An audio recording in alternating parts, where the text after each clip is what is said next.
ओम शांति।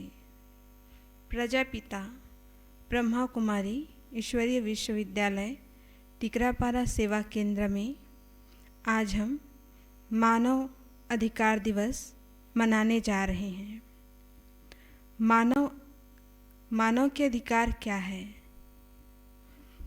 उनके बारे में जानेंगे। हम पढ़ते आए हैं पुस्तकों में कि मानव का अधिकार व कर्तव्य क्या है, लेकिन क्या जानना पर्याप्त नहीं है। उसके बारे में हमें आध्यात्मिक तरीके से जानना जरूरी है। तो हमारे बीच आदरणीय गायत्री दीदी जी मानव का अधिकार क्या है, इसके विषय में हमारे बीच अपना विचार व्यक्त करेंगे। तो मैं उनका संक्षिप्त में परिचय देना चाहूँगी कि आप एक राजयोग शिक्षिका हैं। आप राजनांदगांव में अपना लौकिक पढ़ाई पूरी की और आप इस ईश्वरीय सेवा में अपना जीवन समर्पित की। आप सरलता के धनी हैं। आपसे सभी अपनेपन की अनुभूति करती है। आपने यह राजयोग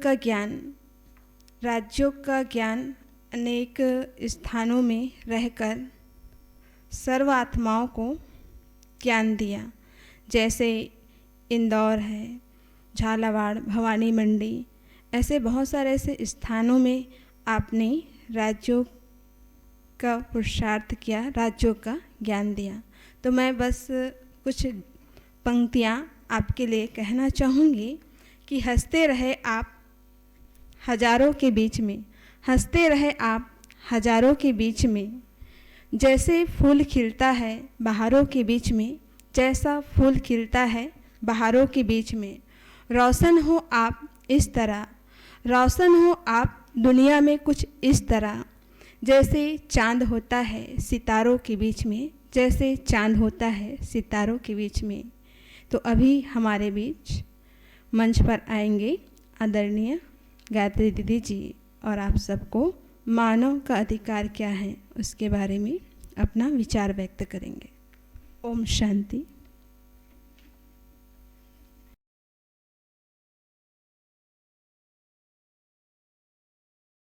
ओम शांति। आज हम सभी मानव अधिकार दिवस मनाने जा रहे हैं। मानव अधिकार इसकी संयुक्त राष्ट्र संघ के द्वारा 1948 में 10 दिसंबर को मान्यता प्राप्त हुई और इसका गठन 28 सितंबर 1993 में हुआ। इसके साथ ही जैसे आज हम देखते हैं कि मनुष्यों के जीवन में हम कई ऐसी परिस्थितियां आती हैं, तो कानून के द्वारा हमें कई साधन सुविधाएं मिलती हैं। आज हम अपने जीवन में उन परिस्थितियों को कैसे आगे बढ़ते हुए उस परिस्थितियों के साथ रहते भी उसकी सही रीति से एक जानकारी होनी चाहिए कि हम अपने स्वयं के अधिकार को कैसे समझें। हम जैसे चुनाव होता है तो हम अपने उस वोट के अधिकार को तो समझ जाते हैं कि हाँ, हम इस देश के नागरिक हैं, तो नागरिक होने के नाते हम अपना उस अधिकार को पूरा महत्व देते हैं। लेकिन साथ ही हम अपने मानव जीवन में आज घर परिवार में रहते हैं, सामाजिक रीति से, आध्यात्मिक रीति से, धार्मिक रीति से देखा जाए तो इसके अधिकार का बहुत महत्व होता है। कई ऐसे स्थानों पर जैसे समाज में हम देख लें, आज घर परिवार में रहते हैं, माता पिता हैं, बुजुर्ग हैं, बच्चे हैं, पति पत्नी साथ में रहते हैं, तो एक दूसरे के साथ कैसा संबंध होना चाहिए, पति का पत्नी के साथ, पत्नी का पति के साथ, बड़ों के साथ हमारा कैसा अधिकार, कैसा विश्वास और संबंध होना चाहिए, उसके बारे में हम बहुत गहराई से समझ पाएँ। इसके लिए हमें बहुत ज़रूरी है अपने उस अधिकार को समझना। अधिकार को तो जान लेते हैं कि हाँ ये चीज़ें हैं, लेकिन आज घर परिवार में रहते जो परिवार का कई अलग अलग टुकड़ों में विभाजन हो गया है, वो विभाजन का मुख्य कारण क्या है? हम बाहरी रूप से अपने अधिकार को जानते हैं, लेकिन एक प्रेम की भावना होनी चाहिए परिवार के प्रति। वह प्रेम की भावना हमारी बढ़ती जा रही है। उस प्रेम को जीवन में लाने के लिए इस वर्तमान समय में स्वयं के जीवन में आध्यात्मिक उन्नति बहुत ज़रूरी है।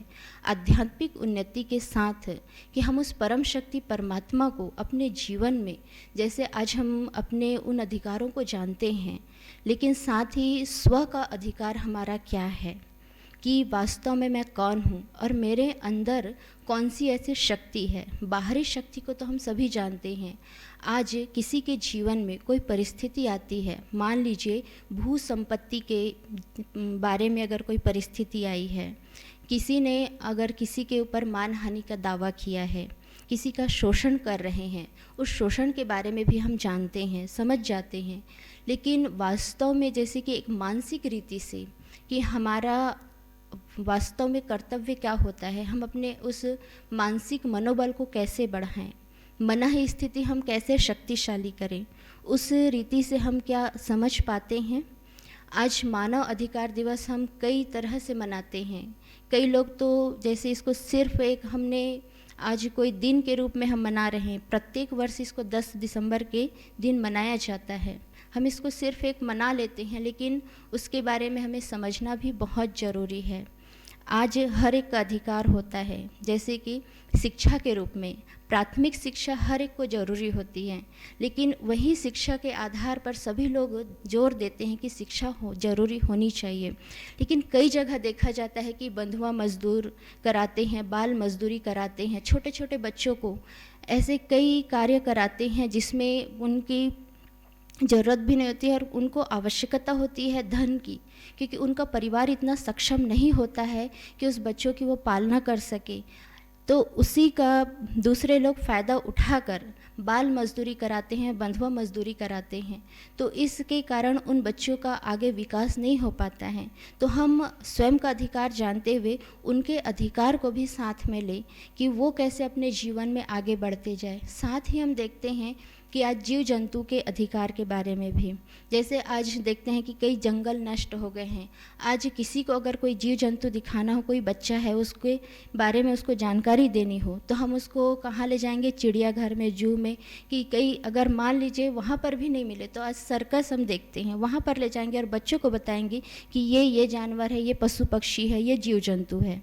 तो हम सिर्फ अपने अधिकार के लिए लड़ते हैं, तो क्या ये ज़रूरी है कि हम इस जीवन में रहते हैं तो मनुष्य जीवन में हर एक के प्रति हमारा उतना ही प्रेम भाव हो, उतनी ही भाईचारे की स्थिति, एक शक्ति हो। जैसे आज प्रकृति के लिए भी, प्रकृति का तो हम बहुत दोहन करते हैं, प्रकृति के 5 तत्वों का, लेकिन साथ ही क्या हम प्रकृति से प्रेम करते हैं? हमने अभी कुछ दिन पहले मृदा दिवस मनाया, उसमें हम उस दिन मना लेते हैं, लेकिन उसके साथ साथ क्या उसके प्रति हमारा इतना प्यार होता है कि जैसे अभी थोड़े समय पहले, मतलब 2011 में, जब केदारनाथ में बहुत बड़ा एक महाप्रलय कहा जाए कि वहाँ पर जब आया था, तो उसमें बहुत बड़े बड़े मोटे अक्षरों में लिखा गया था कि फ्रंट पेज में कि गंगा बनी विध्वंसनी।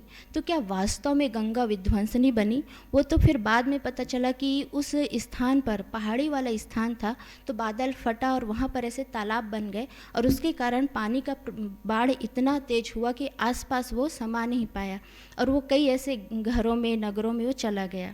तो उसका कारण क्या है कि आज हम नदी का, सागर का स्तर छोटा करते जा रहे हैं और उस छोटे स्तर को इतना छोटा कर दे कि हम खुद वहाँ पर रहना शुरू कर दिए हैं और उसके स्थान को हमने अपना स्थान बना लिया है और हम कहते हैं कि गंगा विध्वंसनी बन गई है। तो क्या ये सत्य है कि विध्वंस का कारण कौन होता है?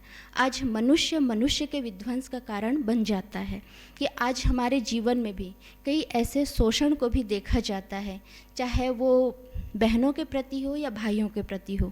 जरूरी नहीं है कि सिर्फ भाइयों का ही शोषण होता है या सिर्फ बहनों का भी ही शोषण होता है। शोषण किसी भी प्रकार से किसी का भी हो सकता है, लेकिन ये आज के समय में सबसे ज़्यादा मान्यता बहनों को दी जाती है।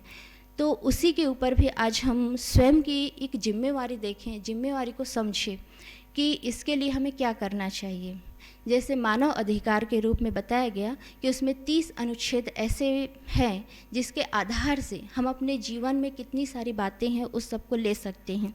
आज हमें बहुत सारी सरकार के द्वारा नियम कानून मिले हुए हैं, बने हुए हैं, उसमें हम एक स्थान से दूसरे स्थान जा कर के अपना व्यापार है, बिजनेस है, घर परिवार है, वहाँ पर बसा सकते हैं, रह सकते हैं। उसके लिए हमें पूरी छुट्टी है। अगर हमें किसी के साथ धन संपत्ति का भी, हम अकेले हैं, दूसरे के साथ हमें बिजनेस करना है तो भी हम उसके साथ वो कर सकते हैं, इसके लिए भी हमें छूट है। एक स्थान से दूसरे स्थान जाने की भी हमें छूट है। हम कहीं पर भी, एक स्थान के नागरिक हैं, हम दूसरे स्थान की नागरिकता प्राप्त कर सकते हैं। तो इसके लिए तो हम सारी चीज़ें करते हैं, स्वयं के लिए करते हैं, लेकिन क्या हम स्वयं के साथ साथ दूसरे लोगों के लिए भी इतना सोचते हैं, इतना करते हैं? और धर्म के क्षेत्र में भी आज हर एक व्यक्ति को इतना अधिकार प्राप्त है कि वो कहीं पर भी जा कर के किसी भी संस्था में, किसी भी संगठन में शामिल हो सकता है, किसी भी धर्म स्थान में जा सकता है, चाहे वो मंदिर, मस्जिद, गुरुद्वारा हो, कहीं पर भी वो जा कर के उस परम शक्ति परमात्मा को याद कर सकता है। इसके लिए किसी को किसी भी प्रकार की कोई बंधन नहीं है।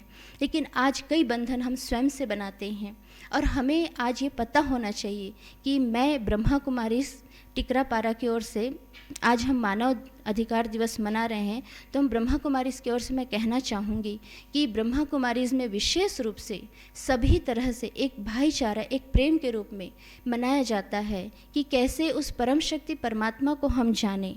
और इस स्थान पर आप आकर एक बार ज़रूर आइए और आकर के उस परम शक्ति परमात्मा को पहचानिए कि कैसे वो परम शक्ति परमात्मा इस सृष्टि पर आकर के अपना दिव्य कर्तव्य कर रहे हैं। और उस दिव्य कर्तव्य के साथ साथ आज दुनिया में हमें अपने अधिकार को मांगने की ज़रूरत पड़ती है, लेकिन यहाँ पर वो परमात्मा के पास आने से हमें स्वयं के अधिकारों को मांगने की ज़रूरत नहीं पड़ती है, क्योंकि वास्तव में परम शक्ति हमें वो अधिकार स्वतः ही देते हैं।